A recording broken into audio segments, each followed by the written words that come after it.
Hi, my name is Dr. Bobby Sura. I'm a clinical psychologist and psychotherapist based here in the UK. This is the sixth in my series of video blogs during the COVID-19 period. Thank you for joining me again. Today I wanted to talk a little bit about what is most important to us in life, the things that we value. There was once a teacher who stood in front of her class and asked all of her students to think of the 7 wonders of the world.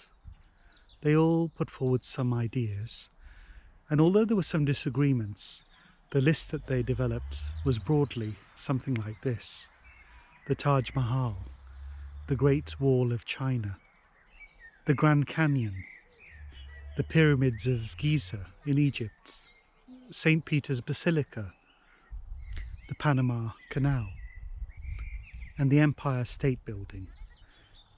As the teacher gathered together these ideas, she saw that one girl was still writing, still seemed to be hunched over her paper. She called out to the child and said, "Would you like some help? Are you okay?" The child said, "I am struggling a little.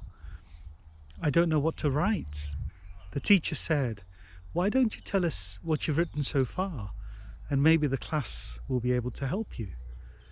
So the girl very hesitantly looked at a piece of paper and read from what she had managed to put down.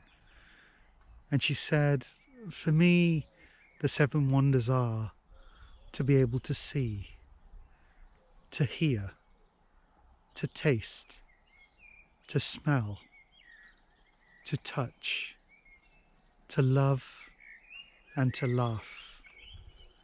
And as the girl spoke, there was pin-drop silence within the classroom. Isn't it amazing that some of the most precious assets that we have, we so often fail to notice them? We look outside of ourselves for our joy, for our amazement, for our wonder, and yet we carry treasure with us wherever we go.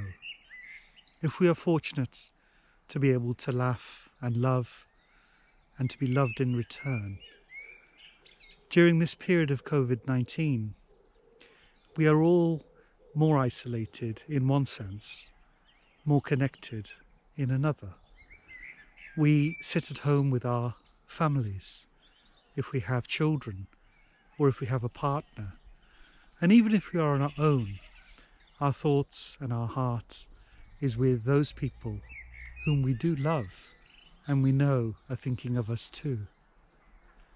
Isn't it wonderful to treasure not just what is far away and distant, but those things that are very near and close at hand, the treasures that we carry around with us?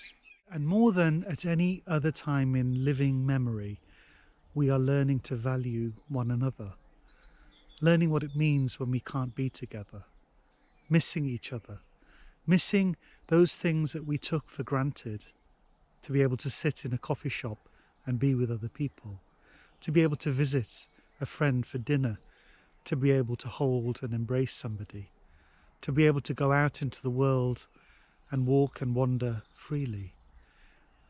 This is a time for deep reflection. I wanted to share another story with you as a way in which we can use this experience where we are in our homes, not able to move about as often and as freely as we would like. It's a story that will give us some hope, a story of 3 field mice. The field mice were preparing for winter. One of the field mice worked very hard day and night, gathering enough grain so that when the field mice were together in their home, closed away, they would have plenty to eat. A second field mice said, "Well, if you gather the grain, what I will do is I will gather the hay and the straw, because with that we will be able to have a cozy dwelling. We will keep out the drafts and we will feel warm." They looked to the third field mouse, and he just wandered around, looking up at the sky, dipping his toes in the stream, watching the birds in the trees. And the two field mice thought, we're doing all the work, and this mouse is just wandering around and being lazy. When it came to being closeted away, when it came to being cooped up in their tiny home, the field mice had plenty of food. It was also very warm, but they were very bored. And it was then that the third field mouse started to tell stories of everything that he had seen, the things that he had witnessed, whatever he had captured within his heart. He shared those stories freely. And the two field mice then realized that while they had been gathering food and comfort for the cold, this third field mouse had been gathering sunshine to help them through their days. This is a wonderful story, and maybe a metaphor for what we can do with one another now, in this period of isolation, of social distancing. Share the stories of your heart. Share the warmth. Share your experiences. Learn about one another. And this will be a time where we can come out on the other end of this period, hopefully feeling closer, feeling more connected, and feeling as though we understand one another more than we did before. I wish you well.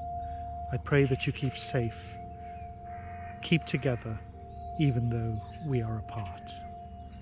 Thank you.